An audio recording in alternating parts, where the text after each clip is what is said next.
दोस्तों, एक कहानी है एक ऐसे राज्य की जहाँ पर हर 5 साल में राजा को बदला जाता था। जैसे ही राजा के 5 साल पूरे होते थे तो उसे अच्छे कपड़े पहनाए जाते थे और उसे हाथी पर बैठाकर पूरे राज्य में घुमाया जाता था। उसके बाद उसे हवाई जहाज के माध्यम से एक ऐसे जंगल में छोड़ दिया जाता था जहाँ पर बहुत ही खूंखार जानवर रहते थे। वह जानवर उस राजा को मार देते थे। अब जैसे ही राजा को जंगल भेज दिया जाता था तो उस राज्य की जनता सोचती थी कि अब राजा किसको बनाया जाए। तभी उनको पता चलता है कि हमारे राज्य में एक बहुत ही होशियार और चालाक व्यक्ति रहता है जो इस राज्य को चला सकता है। तो उस राज्य की जनता उस व्यक्ति के पास जाती है और उन व्यक्ति से कहती है कि आप हमारे राज्य की राजा बन जाएगी, क्योंकि आप ही एकमात्र ऐसे व्यक्ति हो जो उस राज्य को चला सकते हो। और उन व्यक्ति को उन सभी शर्तों के बारे में अभी बता दिया जाता है। तो वह व्यक्ति उस राज्य का राजा बनने से इनकार कर देता है, परंतु जनता द्वारा बहुत रिक्वेस्ट करने के बाद वह व्यक्ति राजा बनने के लिए हाँ भर देता है और इस बात से भी सहमत हो जाता है कि मुझे 5 साल के बाद एक ऐसे जंगल में छोड़ दिया जाएगा जहाँ पर बहुत सारे जंगली जानवर रहते हैं। तो वह व्यक्ति जैसे ही के चारों ओर अंधियारा ही अंधियारा होता है। जंगल देखने के बाद राजा प्लानिंग कहता है कि अगले 5 साल में मैं यहाँ आऊँगा, लेकिन उससे पहले यह जंगल मिटा दूंगा, इस जगह को रहने योग्य बना दूंगा। पहले साल में राजा वहाँ के पेड़ों को कटवा देता है और वहाँ से सभी जंगली जानवरों को हटवा देता है। पूरे हो चुके हैं, अब मुझे आप लोग उस जगह पर भेज दीजिए।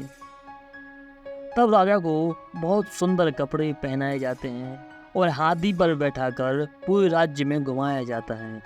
तब राजा बहुत ही मुस्कुरा रहा होता है। तो आगे जनता सोचती है कि राजा को क्या हो गया है। इससे पहले जितने भी राजा आए वह सभी रोते हुए जाते थे, परंतु ये राजा तो हंसते हुए जा रहे। तभी उन्हीं में से एक व्यक्ति राजा से पूछ लेता है कि राजा, आप हंस क्यों रहे हो? आपकी तो कुछ समय के बाद मृत्यु होने वाली है।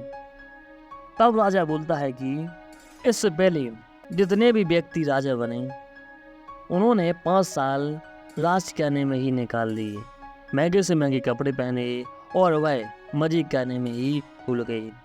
उन्होंने अपने 5 साल मजे करने में ही निकाल दिए, परंतु मैंने ऐसा नहीं किया, क्योंकि मुझे पता था कि 5 साल के बाद मेरा जीवन कैसा होने वाला है। मुझे 5 साल के बाद कहाँ पर छोड़ दिया जाएगा, इसलिए मैंने इस समय को बर्बाद नहीं किया। इन 5 सालों में मैंने उस जगह पर वर्क किया जहाँ मुझे जाना था। मेरे पास यही समय था काम करने के लिए और मैंने इस समय को खोया नहीं। मैं राजा जरूर था, परंतु मैंने सोचा कि मेरा आने वाला समय कैसा होगा। मैंने भविष्य सुधारने की योजना बनाई और आज मेरा भविष्य मेरे सामने है। मैं कल भी राजा था और आज भी राजा ही रहूँगा। दोस्तों, इस कहानी से हमें यही सीख मिलती है कि हमें भी अपने जीवन में कुछ समय मिलता है पढ़ाई करने का, अपने जीवन को बेहतर बनाने का। इसलिए हमें इस समय को खोना नहीं चाहिए। अगर हम इस समय एंजॉय करते हैं, मज़े करते हैं, घूमते हैं, फिरते हैं, अपनी पढ़ाई पर ध्यान नहीं देते हैं, काम करने पर ध्यान नहीं देते हैं, तो आने वाले समय में उन सभी राजाओं की तरह हमारा जीवन हो जाएगा। उन सभी राजाओं की तरह हमें भी जंगल जाना पड़ेगा, यानी हमें भी आने वाले समय में उन परेशानियों का सामना करना पड़ेगा जो हम अपने जीवन में नहीं चाहते हैं।